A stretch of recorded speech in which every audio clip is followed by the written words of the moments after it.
Intercontinental cup বিজয়ী দল খেলবে আইসিসি টেস্ট র্যাঙ্কিং এর তলানিতে থাকা দলের সঙ্গে। সেক্ষেত্রে 2017 এর শেষ পর্যন্ত র্যাঙ্কিং এ উন্নতি না হলে খেলতে হবে বাংলাদেশকে।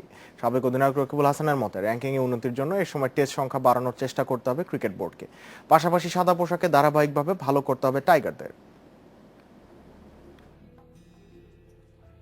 2017 শেষে আইসিসি টেস্ট র্যাঙ্কিংয়ে যে দলটি 10 নম্বরে থাকবে তাদেরকেই মুখোমুখি হতে হবে ইন্টারকন্টিনেন্টাল কাপ বিজয়ী দলের বিপক্ষে। খেলতে হবে 4টি 5 দিনের ম্যাচ। টেস্ট র্যাঙ্কিংয়ে বাংলাদেশের অবস্থান বলছে এই প্রতিযোগিতায় নামতে হতে পারে তাদেরকেই। 359 পয়েন্ট নিয়ে আইসিসি টেস্ট র্যাঙ্কিংয়ের 10 নম্বরে বাংলাদেশ, রেটিং পয়েন্ট 19। 9-এ থাকা জিম্বাবুয়ে টাইগারদের থেকে এগিয়ে আছে 13 পয়েন্ট। এখান থেকে টেস্ট র্যাঙ্কিংয়ে এগিয়ে যাওয়ার সময় আর সুযোগ দুটোই থাকছে বাংলাদেশের সামনে। তবে সেটা নির্ভর করবে সাদা পোশাকে টাইগারদের পারফরমেন্সের ওপর।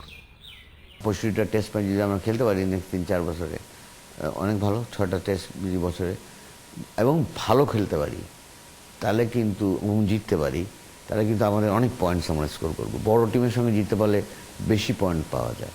কাজে উদ্দেশ্য থাকবে যেন ভালো খেলে, ইভেন জিম্বাবুয়ের এগেনস্টও টেস্ট ম্যাচ খেলে টেস্ট সিরিজ জেতা, সো দ্যাট আমরা নবমে আসতে পারি। তাহলে আর আমাদের ওই 10ম জায়গায় থেকে কন্টিনেন্টাল চ্যাম্পিয়নের সঙ্গে খেলার প্রয়োজনটা আর আসবে না। তো সেটাই দিকেই নজর রাখা উচিত বাংলাদেশ ক্রিকেট বোর্ডের। র্যাঙ্কিংয়ে উন্নতি করতে খেলতে হবে বেশি টেস্ট, আর এজন্য দ্বিপাক্ষিক সিরিজ আয়োজনে ক্রিকেটীয় ডিপ্লোমেসির পরীক্ষা দিতে হবে ক্রিকেট বোর্ডকেও। Negotiation and how you will negotiate, কারণ প্যারেন্টস মানি দিয়ে করতে হবে কিনা, বা ওরা ওদেরকে লোকাল হসপিটালিটি দিলে ওরা আসবে কিনা, সেটা হয়তো এখন আর আসবে না। কারণ একটা টিম, অস্ট্রেলিয়ার মতো টিম বাংলাদেশে খেলতে আসতে চায়, they will ask for $1 million. তো আমাদেরও ওইভাবে স্পন্সরশিপের দিকে নজর রাখতে হবে। আমাদের দেশীয়ভাবে অনেক স্পন্সররা আছেন যারা দেশের বাইরে গিয়ে স্পন্সর করেছে।